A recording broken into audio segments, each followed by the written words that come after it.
I do have a definite memory from the time. I was just throwing out positive energy. Everything seemed to freeze in time. It goes beyond what you could reasonably have prepared. Even before he struck it, I think I was ready to go. I knew when he took a touch, he would score. Aguero! Just staggering! Sergio Aguero has done it! I don't believe what I'm seeing! They're all punching each other! They got love bites and everything! I don't even know where that come from. I mean, it was a stream and a half. This is going to be a moment that I'll remember to my dying day. This script just could not become any more extraordinary. Have my eyes actually got this right? I swear you'll never see anything like this ever again!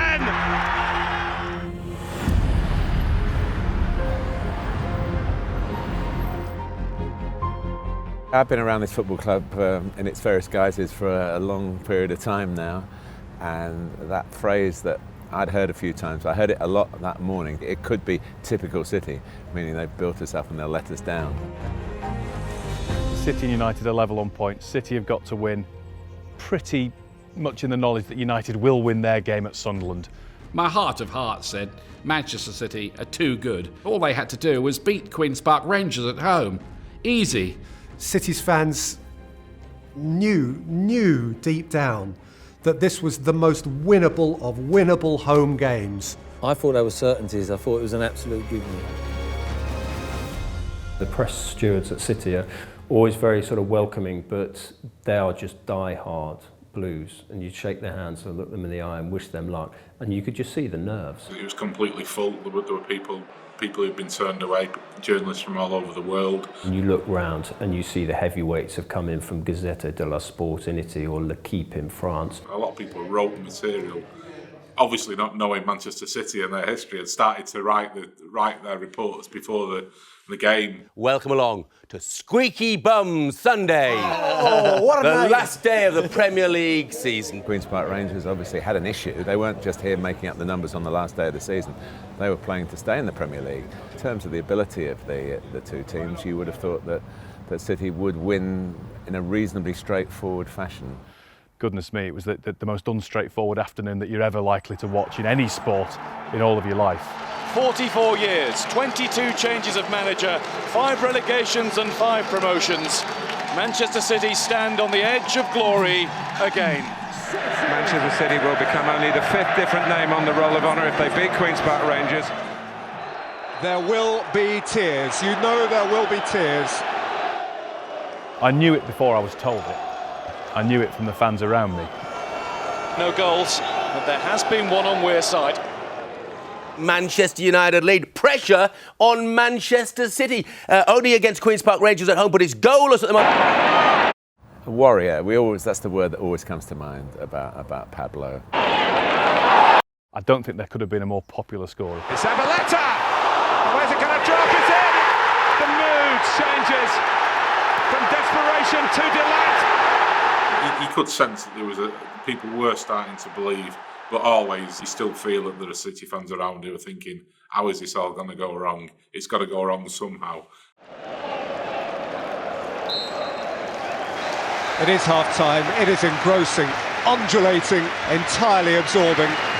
At half-time I did speak to some of the spectators behind us, and they were not ready to party just yet. Because of the immediacy of deadlines, especially now in a digital age, you usually, especially for a Sunday game or an evening game, you have to start writing your report during the game. I probably started at half-time to dare to start writing the glory stuff. A cup of tea and a biscuit, and on we go. Manchester City 45 minutes away, barring mishaps. Where we are in the press box, you're amongst the fans, which is brilliant. So they were turning around all the time, partly for updates on what was happening with Manchester United, partly because they didn't want to see what unfolded in that extraordinary moment when QPR, who were fighting for their lives, got back into it. Queen's Park Rangers hadn't read the script. I can remember almost hearing a The Cisse seesaw. And Cisse scores! we're suddenly tipping back the other way. And the instinctive pessimism of City fans kicks in again. The anxiety around that stadium, it's hard to find the words to describe it, but you could tangibly feel it. It is agony. It's the rule of football. Before the ecstasy, if it is to come, there has to be a period of agony. The whole tension clearly got to the QPR players as well as City's, and it got to him more than anything. Maybe even thinking deep down, I could have been a part of this, and it never worked out for me. Obviously, connections here. It wasn't pretty. There's a red card, and Joey Barton stares controversy in the face again. He's handed Manchester City a title chance. But also there was that nagging feeling that if any club could fail to beat a 10-man group of strugglers without a prayer, it was going to be City because of their history. But this was a major moment in their favour. I've given up trying to predict anything in football. This couldn't happen, could it? Down to 10 men. It put the cat amongst the pigeons here, didn't it, really? Mackey! Jamie Mackey has sent Manchester City towards heartbreak on the final day of the season. It is typical City. Typical City. I had that phrase in my mind. It's Mackey scored! Man City fans, you cannot believe it, Jeff. I've talked to Man City fans since when I've been up and down the country, and they left. Some of them left the ground at 2-1. Well, there are tears already. It isn't done yet, boy. When you're working for the club's commentary channel and you're trying to not be biased, but with an emphasis on the club, you are trying to stay positive. But when Mackey scores, the place was completely deflated. You couldn't help but feel for these fans who turned up expecting to have a party. The look of pending heartache amongst some of the City fans sitting in front of us was clear.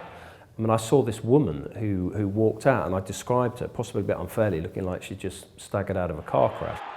By this point, I was literally in full flow, writing my report about how there just seems to be something about the club, almost as if it's cursed.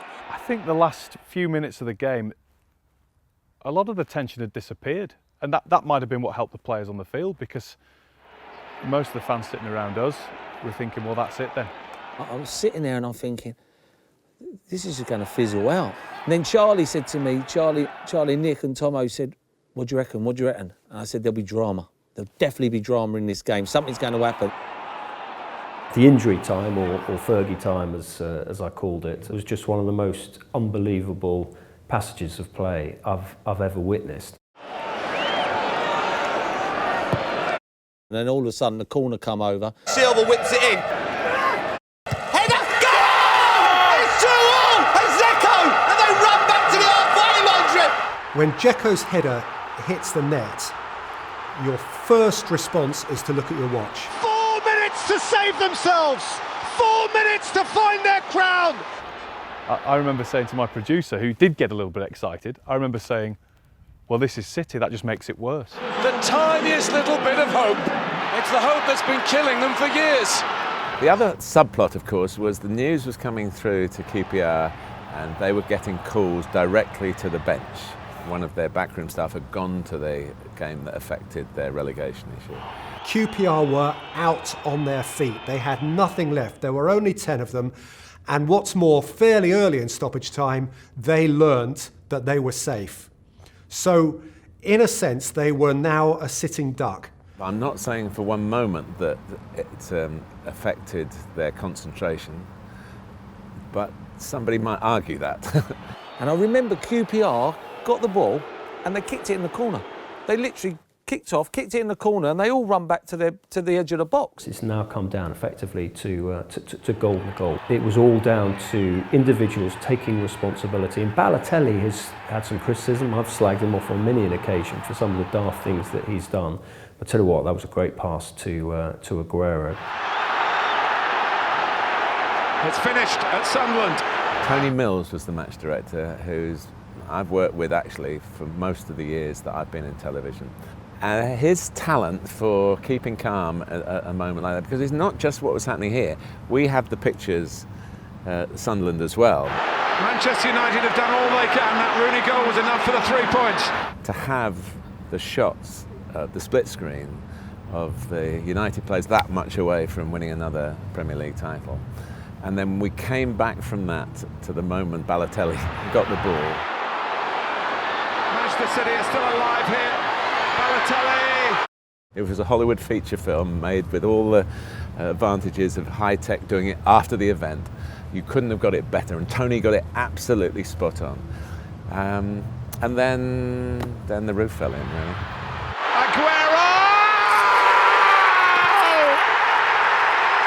I do get asked sometimes, oh, did you have that ready to say? And I go, how on earth could you imagine a scenario like that? After I said Aguero, with a lot of O's on the end, there is a period of silence. And that's partly down because I think pictures tell the story better than words, but also Mark Hughes told me the next night it's the noisiest moment in a football ground he'd ever experienced. So that sort of, I think, had some effect on, that noise was in my ears, not just in the stadium, but we have the crowd effects in our ears as well. Watch it! Drink it in! They've just heard the news at the Stadium of Light! I see that goal in slow motion. I never see it in real time anymore. It's Sergio Aguero! Manchester City winner! The Aguero, I can't even do it now. People come up to me still and say, when you did the commentary, why did you copy Martin Tyler? And I have to try and explain to them that it's all live. There are still people who think it isn't. It's a great broadcasting challenge to think on your feet at a time like that. You can have, and I did have, some words sort of knocked together for Manchester City's inevitable trophy lift. But in that moment, you realise that those words just weren't enough. Aguero! Staggering! Just staggering! 4 seconds earlier, I couldn't have told you that the word I was going to use was staggering. But staggering is what came out. Where does football go from here? And that was just an instinctive realisation that it cannot get any more exciting than this. I can't remember much of what I said at all. Aguero! He can win it! Oh! He's won the title! Surely! I suppose, went to 10 on the Richter scale, and I think any commentator has the right to do that. Who is writing this stuff? I'll be honest, when Aguero scored the winner, I didn't have a clue what I said. It went for Aguero! They did it! City win the title! I don't believe what I'm seeing! You were trying to keep your voice in check from breaking or saying something truly insane. Yeah, I've never seen anything like it in my life. Manchester United are seconds away from the title. Wayne Rooney got the It's a chance!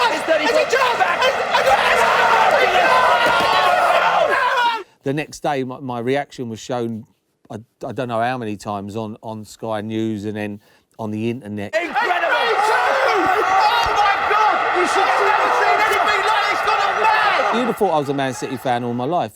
No, I was just doing my job, and I love football, and it was just a special moment. Press box, people are looking around, few fairly lively words going around. I mean, it was the age of Twitter. It had already started, so people were sort of already sort of pouring a reaction out on social media. But I'm not sure 140 characters could quite do that moment justice. You probably need 140,000 words in a book. When something like that happens, it still hits you at a gut level. The wow factor of that is unbelievable. Then you think, I've got a lot of writing to do here.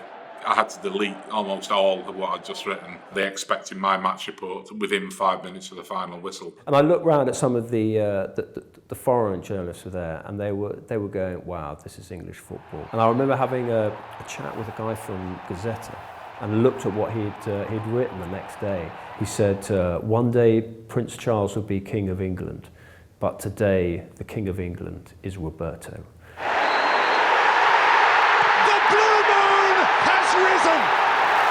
There were so many features on that day which on their own would have made the day remarkable, but in combination took it beyond comic book stuff.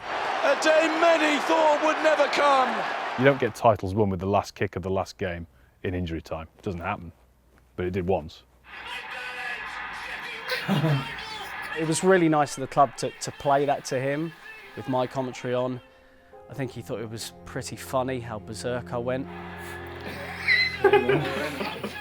We're very self-critical, the commentators, as a breed, and we don't want to spoil it. I think it's not an exact science, and there are plenty of times where I could tell you I didn't find the right mood for it.